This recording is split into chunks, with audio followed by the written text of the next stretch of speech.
Welcome, Nicholas here with Turtle Island Tetragrammaton. I'm a gender fluid person of trans experience and a Christian patriot. I also diagnosed bipolar disorder. Today I'm reading again from Mildred Stamm's Meditation Moments for Women. I read this without commentary, whether you take it as personal inspiration or as a historical artifact. That's completely okay. So today I'm reading again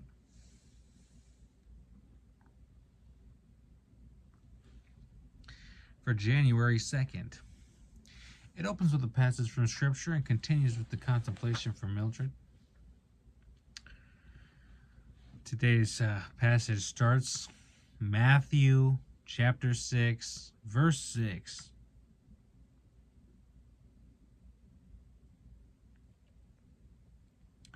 Quote, "But thou, when thou prayest, enter into thy closet, and when thou hast shut thy door, pray to thy Father which is in secret, and thy Father which seeth in secret shall reward thee openly." End quote. When a native in Uganda accepted Christ, he was told to select a quiet spot in the bush for his daily devotions. As he went there daily, a path was worn in the grass, but the grass grew rapidly. If he missed a day, the grass grew a little, making the path less distinct. If he missed a second day, the grass grew higher. If he continued to miss his quiet time, the path completely disappeared.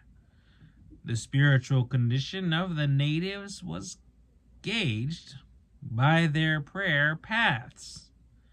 Do we have distinct prayer paths into God's presence, or has the grass grown over them because we have neglected our quiet times?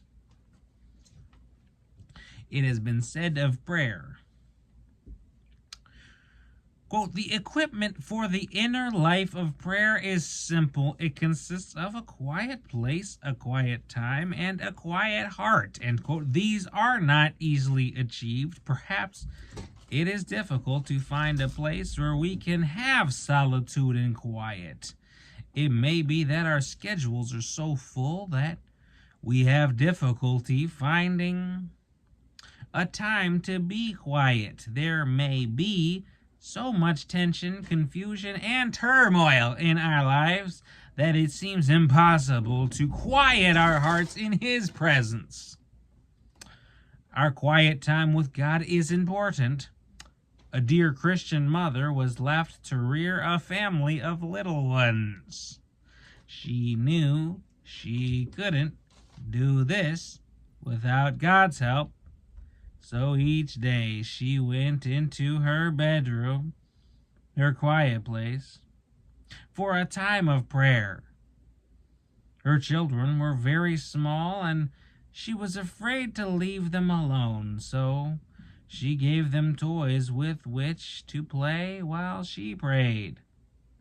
Then she would say, quote, "You must be quiet for a while. Mommy is going to talk with Jesus," end quote.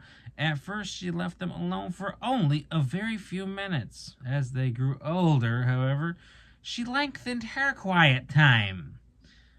What a rich heritage those children enjoyed as they grew up, with the precious assurance that, quote, "Mommy talked with Jesus," end quote.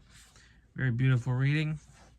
Hope you take some wisdom from it, or some kind of insight. And I'm eternally grateful for Mildred and her beautiful words. And I feel no trouble starting this over. So we're going to get through this whole year. 2026, we're starting off with a bang, bitch. Yeah, we going.